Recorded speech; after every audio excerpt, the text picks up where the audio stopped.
This video is all about energy transfers in systems. If you've been watching the videos in the series, you'll realise that this one is a little bit of a recap of the very first one. We're going to be looking at conservation of energy, we're going to be looking at systems, how energy changes from one store to another when a system changes.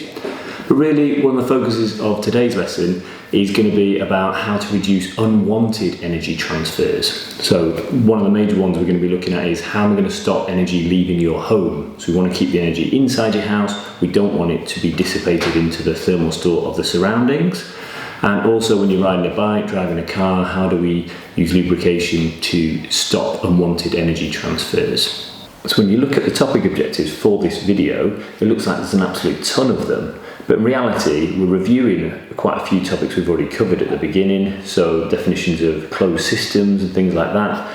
Then we'll be looking at how energy transfers during a pendulum swing, and looking at that and about energy dissipation. And then really the focus of this lesson being on how to reduce the unwanted energy transfers, looking at conductors and insulators.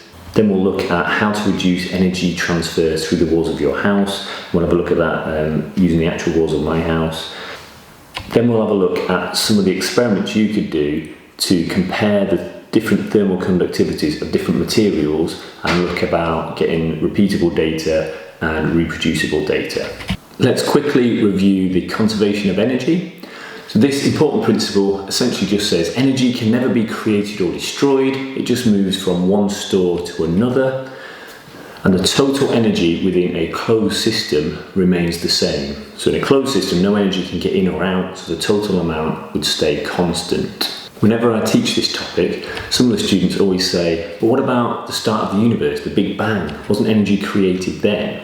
What you need to know then for GCSE is, yes, energy was created at the start of the universe formation in the Big Bang, but from that moment onwards, no energy is created or destroyed. The universe is then a closed system, so no energy can get in, no energy can get out. So the total amount of energy in the universe is constant. It just moves from one store to another as systems within that universe change.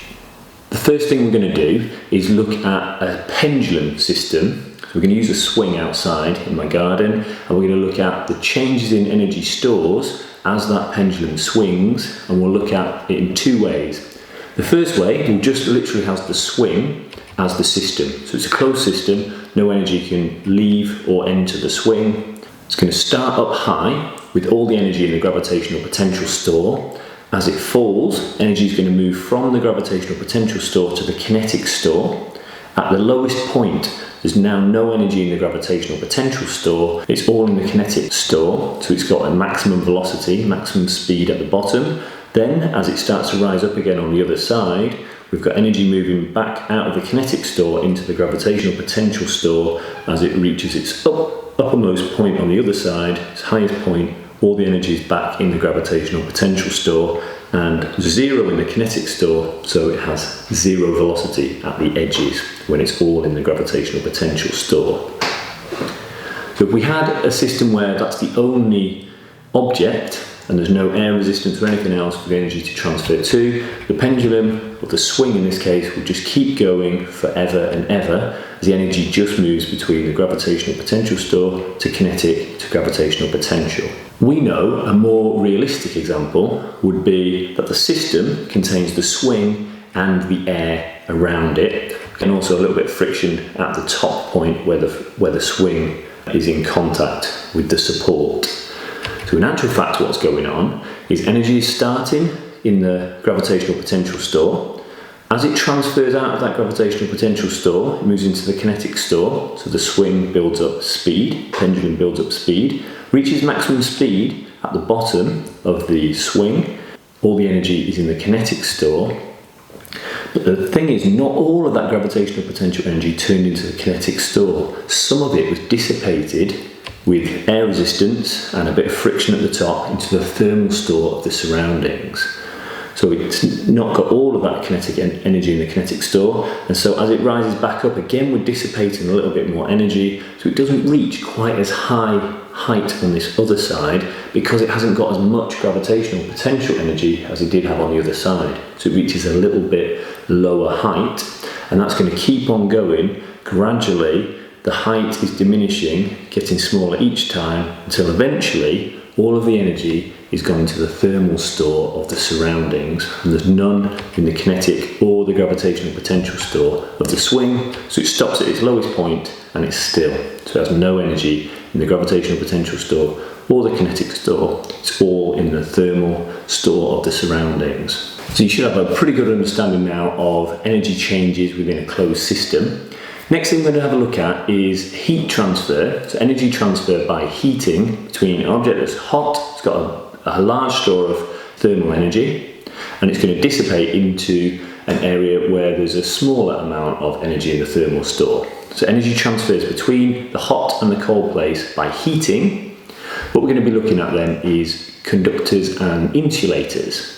Best thing to do is have a look in the kitchen at some obvious examples of conductors and insulators. Couldn't be clearer here really, and things that you want to cook with and transfer energy through them are made of metal.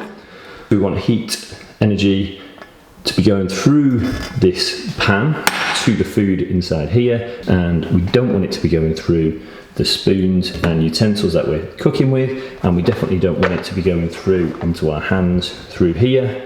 So insulators are non-metals and they don't let energy pass through them at a fast rate, and conductors are materials which do allow energy to pass through them at a faster rate. Now what I'd like to do next is show you some video footage of me having a look at the walls of this house and actually show you what they're made of inside, and show you about how I'm going to make those more of an insulator, so something like this. So we want our house to have walls that are like this, not letting that energy through, rather than having a nice conductor like this to allow the heat through. So I'm going to show you some of the video footage of the walls of my house, and this is the same as the walls of your house. Right, I brought you out here to show you what the actual inside of a house wall looks like. Now this is a cutout in my actual house wall. I haven't done this just in the name of science, but it does give us a really good opportunity to look at what's inside the cavity between two walls. Before we get started, let's just remember the key fact. The higher the thermal conductivity of the material, the more energy can transfer through that material by conduction every second. Okay, so higher thermal conductivity means more heat is going to come out of my house. Let's have a quick look. So this is actually what the wall ends up looking like. So see, just a normal wall there, but inside it you can see here the insulation.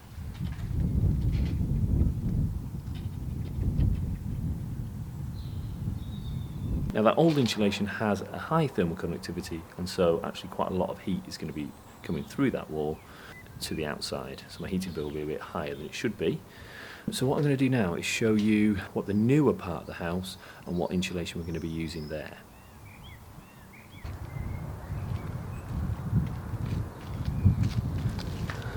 Now this is what your actual inside of your wall looks like. So this is the inside of your wall. Your house is inside here.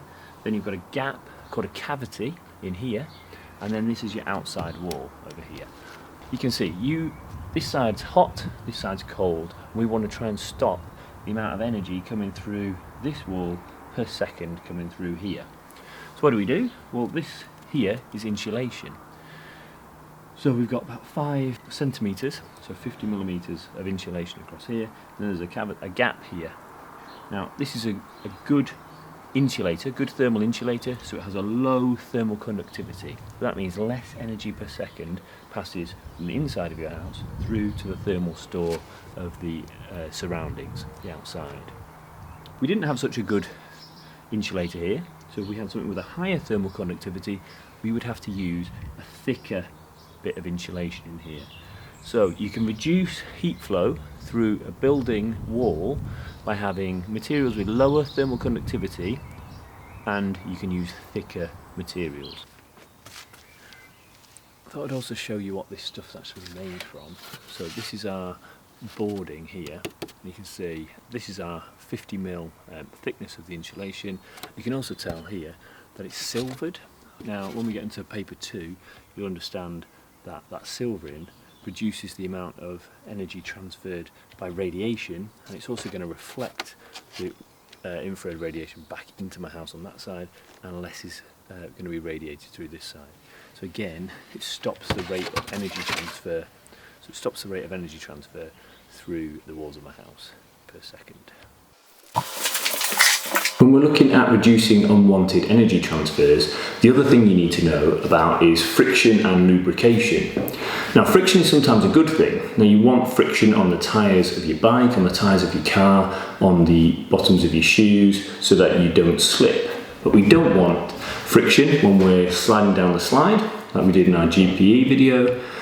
We don't want it in the moving parts of our engine. We don't want it in the moving parts of a gear system on a bike. Whenever you've got mechanical parts in a system, when they move, it's really important that you add oil to them to lubricate them so that they move with less friction, which means they're going to transfer less energy into the thermal store of the surroundings. What this means is when you're pedaling your bike, for example, more of the energy you're putting in from the chemical store of your muscles is going into the kinetic store of the moving bike, rather than being dissipated by work done by friction into the thermal store of the moving parts, and therefore into the thermal store of the surroundings. The oil acts as a lubricant which reduces friction and reduces the unwanted energy transfer into the surroundings. So it reduces the amount of energy wasted. That means more of the energy is transferred into the useful store, which is the kinetic store of the bike, allowing you to keep pedaling for longer or reach higher speeds. We've now looked at a couple of different examples of reducing unwanted energy transfers. So by using materials of a low thermal conductivity or thicker materials to reduce energy transfer through the walls of the house, and using oil as a lubricant to reduce friction, again reducing the unwanted energy transfers, so reducing the wasted energy transfers, and therefore more of the energy is in the useful store where we want it. Final thing we'll do is have a look at trying to think of an experiment you could do to compare the different thermal conductivities of different materials.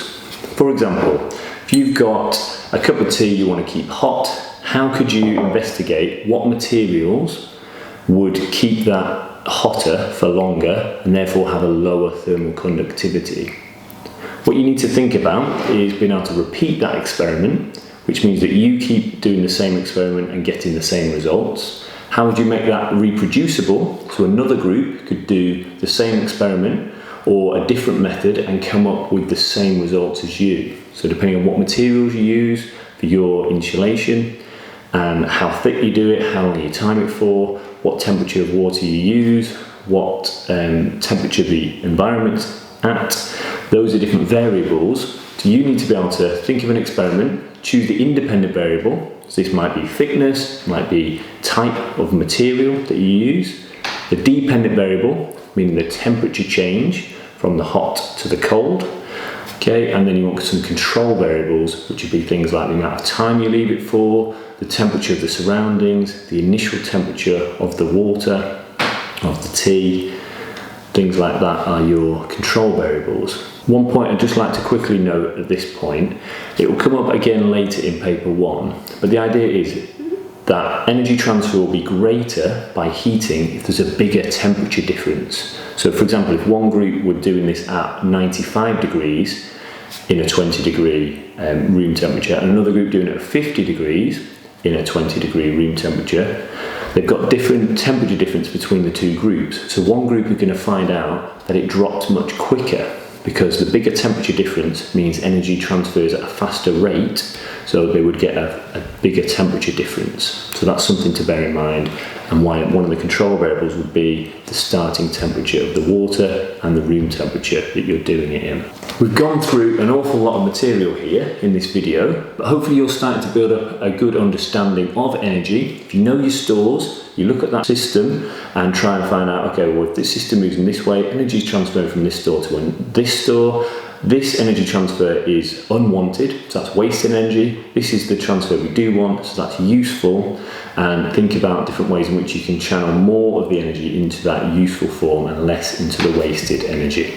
The next video takes this on a little bit further and looks at the efficiency of different energy transfers. And that's a big part of what modern day devices need. We need to make them efficient so that battery lasts longer, so it wastes less energy, we're burning less fossil fuels. So join us for the next video.